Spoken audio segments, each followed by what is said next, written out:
Hello friends, चटोरी kitchen वर्षा में आप सभी का स्वागत है। आज मैं आप सभी के लिए लाई हूँ एक ऐसे बिस्किट की रेसिपी जो कि आप बेसन से बना सकते हैं, बेसन को दही में घोल के। बस थोड़ी सी दही चाहिए, बहुत ज़्यादा भी नहीं चाहिए। तो चलिए रेसिपी को बनाना शुरू करते हैं। इस बिस्किट को बना के आप 1 महीने तक रख सकते हैं स्टोर करके। बिल्कुल आप बाज़ार के बिस्किट खाना भूल जाएंगे। तो चलिए दोस्तों बनाना शुरू करते हैं। रेसिपी अगर पसंद आए दोस्तों तो रेसिपी को लाइक ज़रूर कर दीजिएगा और इस तरीके की सिंपल रेसिपीज़ के लिए चैनल को भी ज़रूर सब्सक्राइब कर लीजिए। तो चलिए हम बनाना शुरू करते हैं बेसन से बनी हुई ये बिस्किट की रेसिपी। इस बिस्किट को बनाने के लिए सबसे पहले ले लीजिए एक बर्तन और सबसे पहले हम लेंगे घी। तो घी हमें 1/4 कप लेनी है और घी बिल्कुल नॉर्मल टेम्परेचर पे होनी चाहिए, मेल्टेड घी नहीं होनी चाहिए। यहाँ आप घी की जगह चाहे तो बटर ले सकते हैं, मगर बटर फ्रिज से निकाल के रख दीजिएगा। जब नॉर्मल टेम्परेचर पे आ जाए तब यूज़ करेंगे। कोई भी चीज़ हम मेल्टेड नहीं यूज़ करेंगे या फिर जमी हुई नहीं यूज़ करेंगे। तो घी को ऐसे ही डाल दीजिए 1/4 कप। और अब इसमें हम डालेंगे शुगर पाउडर।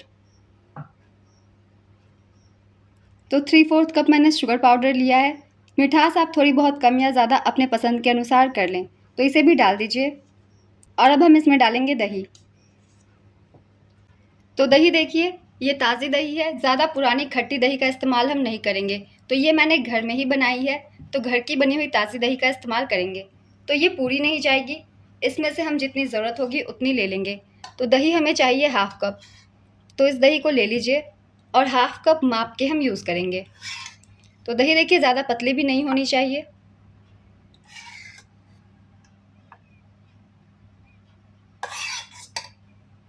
तो ये देखिए 1/2 कप जितनी दही हमें चाहिए।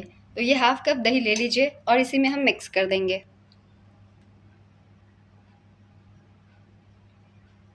और अब इन सभी चीज़ों को हमें करना है विस्क। विस्क करके इसे हमें क्रीमी टेक्सचर देना है। तो इस प्रोसेस में कम से कम आपको 7 से 8 मिनट लगेंगे, जब तक ये अच्छे से मिक्स ना हो जाए सभी चीज़ें एक साथ तब तक। तो इसे अच्छे से हमें फेंट लेना है। तो इसे अच्छे से फेंटते रहिए कम से कम 7 से 8 मिनट। 7 से 8 मिनट के बाद हम मिलते हैं। तो यहाँ देखिए मिक्सचर हमारी रेडी हो गई है। इसमें बिल्कुल भी लम्स नहीं है, सारी चीज़ें बहुत ही अच्छे से मिक्स हो गई है। तो इस तरीके से पहले इस मिक्सचर को रेडी कर लेनी है। अब हम इसमें डालेंगे एसेंस। तो फ्लेवर डालना ज़रूरी है। फ्लेवर के लिए आप इलायची का पाउडर का भी इस्तेमाल कर सकते हैं, वनीला एसेंस भी यूज़ कर सकते हैं, या आपके पास जो भी हो आप उसे डाल सकते हैं। मैं इसमें यूज़ कर रही हूँ पाइनएप्पल फ्लेवर, क्योंकि मेरे पास है तो मैं इसकी ही एसेंस डाल रही हूँ। तो यहाँ देखिए मैं पाइनएप्पल फ्लेवर डाल रही हूँ। आप यहाँ चाहे तो वनीला भी डाल सकते हैं या इलायची का पाउडर भी डाल सकते हैं। इसे मिक्स कर दीजिए। कलर भी काफ़ी अच्छी आ जाएगी इससे, इसलिए मैंने इसका इस्तेमाल किया हुआ है। तो मिक्सचर हमारी रेडी हो गई है। अब हम ले लेंगे एक स्ट्रेनर। तो ये एक स्ट्रेनर ले लीजिए और इसमें हम पहले डालेंगे बेसन। तो बेसन देखिए मैंने 1/2 कप जितनी ली है। बेसन के सभी लम्स खोलने हैं, तो पहले इसे हम छान लेंगे।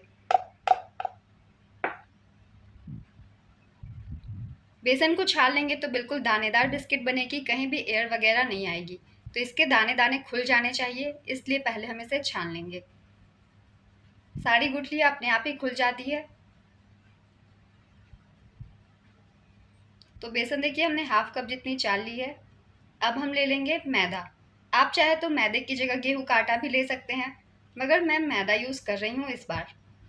आटे वाली बिस्किट मैंने काफ़ी डाल रखी है, आप चाहे तो वो भी देख सकते हैं। तो पहले अब हम ले लेंगे इसमें मैदा। और अब हम ले लेंगे मैदा, मैदे को भी छान लेंगे। तो यहाँ मैंने 1 कप लिया है, आप जितनी भी चाहे उतनी ले सकते हैं। और इसमें अब डालेंगे हम 1 टीस्पून जितना बेकिंग पाउडर। तो ये 1 टीस्पून जितना बेकिंग पाउडर डाल दीजिए। सारी चीज़ें अच्छे से छन जाएगी, इसलिए हम छान के यूज़ करेंगे। और यहाँ 1/2 टीस्पून जितना हम डालेंगे सोडा। तो ये सोडा डाल दीजिए खाने का।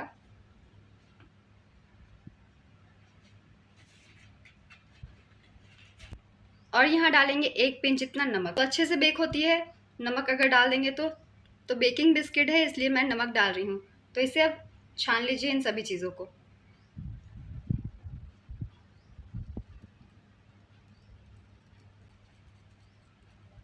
तो ये देखिए सभी चीज़ें हमने छान ली। अब इस आटे को हम मिक्स करेंगे। तो इसे एक स्पून की सहायता से मिक्स कर लीजिए सभी चीज़ों को।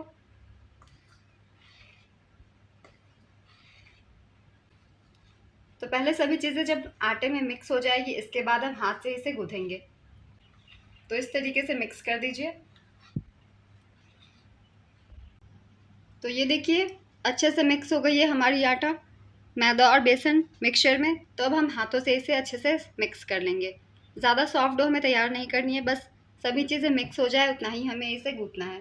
तो सभी चीज़ों को अच्छे से मिक्स कर दीजिए। तो ये देखिए हमने इस मिक्सचर को तैयार कर लिया है। बस इतने सामान से ही काफ़ी सॉफ्ट डो देखिए तैयार हो गई है। तो अब हम ले लेंगे एक बड़ा सा प्लेटफॉर्म। इसे हमें रेस्ट पे नहीं देना है, बल्कि एक प्लेटफॉर्म ले लेंगे। इसे पहले हम करेंगे सेट।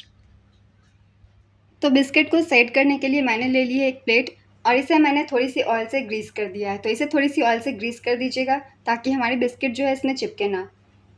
तो इसे पहले थोड़ी सी ऑयल से मैंने ग्रीस कर दिया है। अब मिक्सचर को हम रख लेंगे इसी प्लेटफॉर्म पे।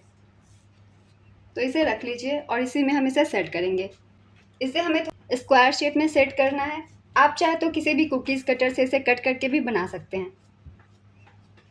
तो इसे बनाने के लिए हम बेलन का इस्तेमाल नहीं करेंगे। इस तरीके से आप हाथों से फैलाते हुए स्क्वायर शेप इसे दे सकते हैं। शेप आप अपने पसंद से कोई भी डाल सकते हैं, जो भी आपको पसंद हो। इसे स्क्वायर शेप में सेट कर दिया है।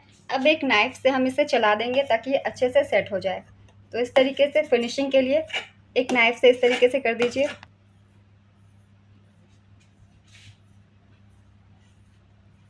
सरफेस इससे प्लेन हो जाएगी। तो इस तरीके से हम कर देंगे।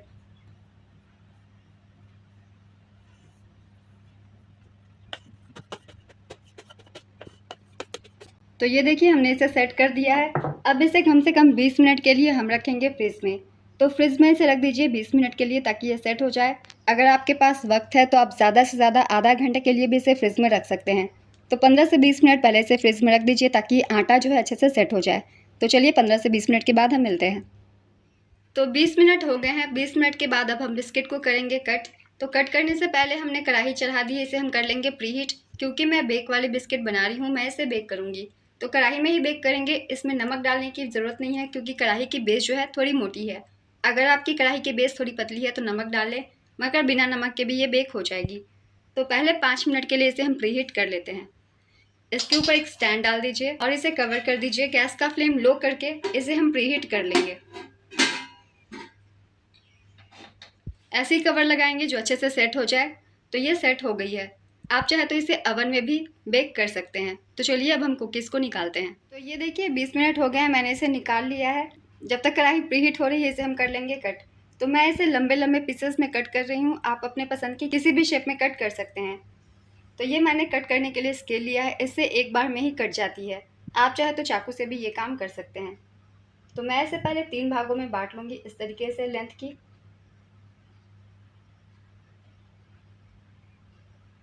तो इस तरीके से पहले मैंने हल्के से दाग लगा दिए। तो ये बिल्कुल इक्वल हो गई है। तो अब हम करेंगे कट।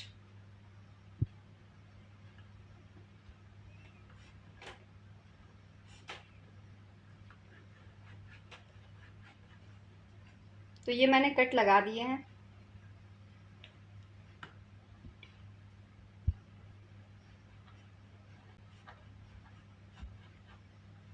और अब इसे स्टिक्स में काट लेंगे। तो ये पीछे के पतले के भाग हम निकाल देंगे कट करके।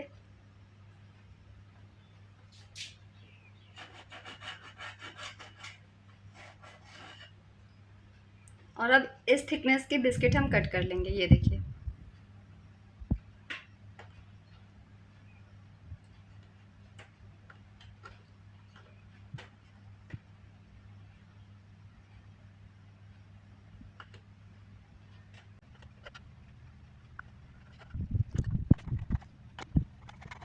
तो ये देखिए हमारी बिस्किट जो है कट हो गई है। अब इस सारे पीस को हम निकाल लेंगे। तो अब पीस को निकालने के लिए देखिए चाकू से इस साइड वाले पीस को निकाल दीजिए। तो ये देखिए इस पार्ट को निकाल के हटा देंगे। बाद में आप इसे भी बेक कर सकते हैं। तो अब हम ले लेंगे बेक करने के लिए एक स्टील की प्लेट। आप केक टिन में भी चाहे तो इसे बेक कर सकते हैं। तो ये मैंने प्लेट ले ली है। इसके ऊपर एक बटर पेपर डाल दीजिए। घी वगैरह डालने की ज़रूरत नहीं है, ऐसे ही बेक हो जाएगी। अब सारे पीस को हम निकालते जाएंगे और रखते जाएंगे। तो ये देखिए बिस्किट को रख दीजिए।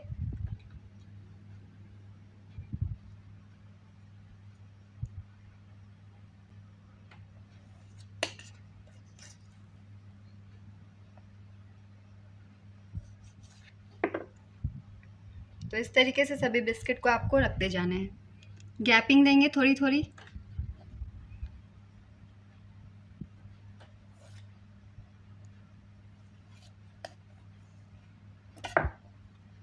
तो ये देखिए इस तरीके से आप बिस्किट को डालते जाइए। तो ये देखिए ये मैंने 2 सेट तैयार कर लिए हैं बिस्किट के। मेरे पास 2 कढ़ाई है तो मैं दोनों ही में से बेक कर लूँगी ताकि काम थोड़ी जल्दी हो जाए। तो आप भी दोनों ही साइड चढ़ा लीजिए। घर में तो स्टील की प्लेट बहुत सारी पड़ी होती है, तो दोनों में मैंने सेट कर दिया है। अब चलिए इसे डालते हैं बेक के लिए। तो कढ़ाई देखिए प्रीहीट हो चुकी है, बहुत ज़्यादा गर्म है, तो इसे हाथों से नहीं हटाइएगा, किसी भी करछी से हम हटाएंगे। तो ये बहुत ही गर्म हो चुकी है। अब इसके ऊपर हम डाल देंगे अपनी एक प्लेट को। इसे डाल के कवर कर दीजिए और इसे कम से कम हम 25 मिनट तक बेक होने देंगे लो फ्लेम पे। शुरुआत के 5 मिनट गैस का फ्लेम थोड़ा सा मीडियम आप कर सकते हैं, इसके बाद लो फ्लेम पे हमें इसे बेक करना है। तो इस तरीके से बिस्किट को बेक कर लीजिए और मैं दोनों ही साइड पे इस तरीके से बना लूँगी। तो 35 मिनट हो गए हैं। 35 मिनट के बाद चलिए इसे हम एक बार चेक कर लेते हैं। तो हाथों से मत छूइएगा, बहुत गर्म है। तो ये देखिए हमारी कुकीज़ जो है अच्छे से बेक हो गई है, ये पूरी अच्छे से पक गई है। जब आप इसे निकाल के थोड़ा ठंडा करेंगे तो इसकी कलर और भी डार्क हो जाएगी। तो इसे स्टेज पे इसे बंद कर दीजिए और बहुत ही अच्छे से ये पक गई है। इसे आपको पलट पलट के नहीं पकाना है, जब बेक होती है तो एक साथ ही अच्छे से अंदर तक कुक हो जाती है। तो इसे अब हम निकाल कर ठंडा कर लेते हैं। जब ये ठंडी होगी तभी क्रिस्पी होगी, अभी ये काफ़ी सॉफ्ट होती है गर्म है। इसे पहले निकाल के हम ठंडा कर लेते हैं। मैंने इसे निकाल दिया है। अब दूसरे साइड वाले को भी इसी तरीके से निकाल देंगे और पहले इन सभी को पहले हम ठंडा कर लेंगे और बची हुई जो बिस्किट होगी उसे भी बेक कर लीजिए। तो ये देखिए हमारे बिस्किट जो हैं अच्छे से ठंडे हो गए हैं। अब इसे आप निकाल सकते हैं। तो बटर पेपर से इसे निकाल दीजिए और सर्व कर लीजिए। तो इसे हम हटा देंगे।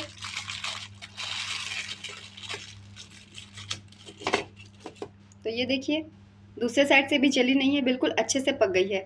लेयर्स आप देख सकते हैं कितनी बढ़िया आई है हमारी बिस्किट की। तो इस तरीके से आप बनाइए, चारों ही तरफ से बिस्किट पक जाते हैं, बिल्कुल भी कच्ची नहीं रहती, जैसा कि आप देख सकते हैं। ये महीनों तक चलेगी, बिल्कुल भी ख़राब नहीं होगी, घर की बनी हुई बिस्किट। तो इसे अब निकाल के रख लीजिए। तो ये देखिए दोस्तों हमारे बिस्किट जो है बिल्कुल तैयार हो गए हैं। अब जब ये ठंडी हो गई है आप इसे एयर टाइट कंटेनर में पैक करके रख सकते हैं। इसके ऊपर मैं थोड़ी सी डस्ट करूँगी शुगर पाउडर, अच्छे से लुक आएगी इसलिए। वैसे ये पूरी तरीके से ऑप्शनल है, अगर आपको पसंद हो तो करें, वरना आप इसे स्किप भी कर सकते हैं। मगर थोड़ी सी डस्ट कर देंगे तो लुक काफ़ी अच्छी आती है और बिस्किट की सरफेस भी थोड़ी सी मीठी हो जाती है, जिससे ये खाने में और भी ज़्यादा स्वादिष्ट हो जाएगी।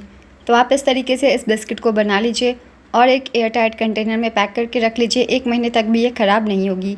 चलिए एक बिस्किट को मैं आपको तोड़ के दिखाती हूँ, इसके अंदर का टेक्सचर कितना बढ़िया आया है। ऐसा लगेगा कि ये बेकरी बिस्किट हमने मार्केट से ख़रीदी है, घर में बनाई ही नहीं है। तो ये देखिए साइड से भी काफ़ी अच्छे लुक आए हैं हमारे इस बिस्किट के। तो आप इस बिस्किट को इस तरीके से बना सकते हैं। तो ये देखिए एक बिस्किट को हम तोड़ते हैं, इसके अंदर का टेक्सचर काफ़ी अच्छा आया है, बहुत ही दरदरा बिस्किट बना है। ऐसा लगेगा कि आप बेकरी बिस्किट मार्केट वाली खा रहे हैं। तो आप इस रेसिपी से बिल्कुल सस्ते में घर में बना सकते हैं, घर की चीज़ों से। साथ ही ये बच्चों के लिए काफ़ी हेल्दी है, वो बाहर की चीज़ें नहीं खाएंगे। आप अगर बड़े हैं तो आप भी इसे खा सकते हैं, चाय में डुबो के बहुत ही ज़्यादा ये टेस्टी होती है। तो आप इस रेसिपी को ज़रूर ट्राई कीजिए दोस्तों, बहुत ही ज़्यादा बढ़िया बिस्किट बनी है। रेसिपी पसंद आई हो दोस्तों तो रेसिपी को लाइक ज़रूर कर दीजिएगा। साथ ही चैनल को भी ज़रूर सब्सक्राइब कर लीजिए ताकि इस तरीके की सिंपल और यमी रेसिपीज़ की नोटिफिकेशन भी आप सभी को मिलती रहे। साथ ही बेल आइकन भी ज़रूर प्रेस कर लीजिएगा। तो चलिए फिर मिलते हैं अगली एक नई रेसिपी के साथ। चैनल पे यूँ ही बने रहिए और अपना ढेर सारा प्यार देते रहिए।